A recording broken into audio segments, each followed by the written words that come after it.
successful business is based on choice and design, not based on chance and just cleverness or efforts. If you know how to design a business, then the world added one layer of magic. You can design any kind of business and you can work for yourself, you can be rich, and you can be happy. You can tell the world who you are.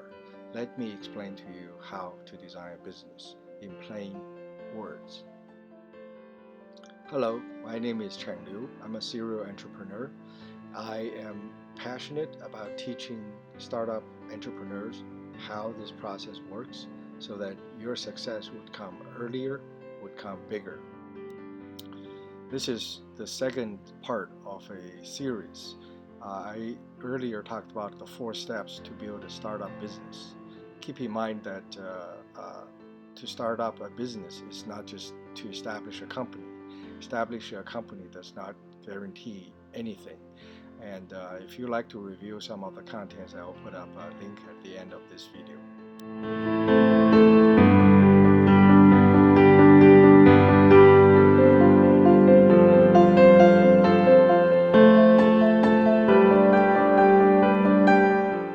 If you take a road trip, you must design the trip. If you bake a pie, you have to design the pie. If you start a business, you have to design the business. When you start a business, you have to think about the key ingredients and the key steps and the key procedures. Those are all important. The core of designing a business is to figure out for yourself how to achieve multiple profitable sales. And this is the majority of your creative work. If you have a great idea, if you know how to program an app, if you know how to help some other people, put this idea into a framework where you can accomplish multiple profitable sales. At the core of your startup business design is to design a transaction. And this transaction is where you give customers value, the customers values you, and they pay a price.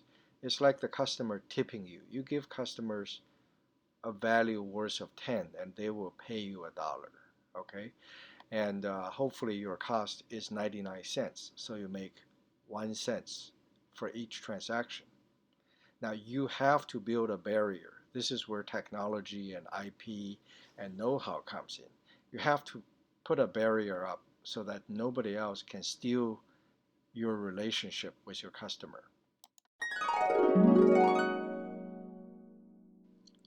Let's use the example of Starbucks to show you how BD works. In the case of BD, the transaction is a cup of coffee. The coffee happens many times at many places on earth every single day. And the customer pay a price. The real question is, for what? Well, the customer actually get more than a coffee, okay? The Starbucks actually rent a place, put up nice tables, put up nice ambient music, hires good-looking people to be the baristas, and they provide an ambient for people to network. Now this is important. This is what Starbucks over-provide.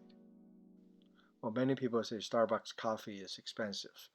At this end of the transaction, you pay Starbucks probably $3 for the coffee, for the ambience, for a meeting place rental, and for a nice mental cleansing. So is this worth it? If people think it's worth it, they will pay. And if Starbucks makes only 1 cent for each transaction, it would be one heck of a rich company. This is the core of business design. So in order to have a successful business, you need to think of several elements as Starbucks have, okay? Who's your audience? Or exactly who is not your audience? Who you don't care? The value you give them, the frequency of their visit, the initial size of the crowd when you have just one store, and the eventual size of the crowd when you have many stores. Okay? And what is your method? In Starbucks case, they make a coffee at a premium price. So that's not gouging, that's intentional. And they need this money so that they can have enough profit to give people the sense of stature that they need. And Starbucks also exclude others from playing in this field. Now the people they have to exclude include a lot of strong players, like Folgers, for example. Well, Starbucks exclude others by establishing a stronghold on its business model. Today, if you open up another shop like Starbucks, and let's say you call them Lucky Inn, you won't get customers because people want to go to Starbucks. They don't go to someone who is just like Starbucks. It doesn't happen. So a good business model itself is actually a barrier. Now let's talk about the second case. Now I happen to drink a lot of coffee, so I know coffee from a personal perspective. The Folgers are sold in supermarkets. They're not sold anywhere else. Okay, the Starbucks for a long, long time never entered the supermarket.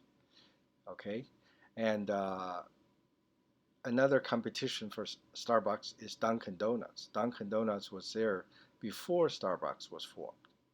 But Starbucks still goes after that because the people who buys a $3 Dunkin' Donuts coffee is not the same people who buys a $3 Starbucks coffee. Now let's talk about the method, the business method. So Folgers makes their coffee probably extremely cheap, but they pay a price for having this shelf space on a store. Having this shelf space is very expensive. Stores typically charge 60%. Now, Dunkin', they have to pay landlord rents, and that's very expensive. And you go to a lot of Dunkin' Donuts, their traffic is not great, but they still operate it.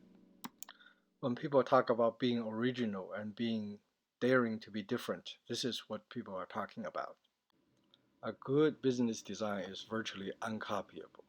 There's a very thin line between copying and competition and being different. In this case, Starbucks did coffee business, while Dunkin' Donuts and Folgers have been in coffee business. So they're not being accused of stealing their coffee business. But Starbucks also does not sell donuts like Dunkin' Donuts do. Now, why is that? The reason that Starbucks does not sell donuts is the same reason that Steve Jobs does not put a radio on an iPhone. It's not what they do, okay? A corporate is kind of like a person. You have to have an identity. You must be who you are and not anyone else. And this is critical. If Starbucks decides to have donuts, they will have a miserable time. Thanks for watching. I hope you like it. Now, I have a standard disclaimer for startup entrepreneurship. It is something that takes a long time and a lot of failures to learn. So be very careful if you want to do this or not. Whether you do it or not is a good decision anyways, but do not underestimate the difficulty. With that said, I hope you good luck and see you in future episodes. Thank you.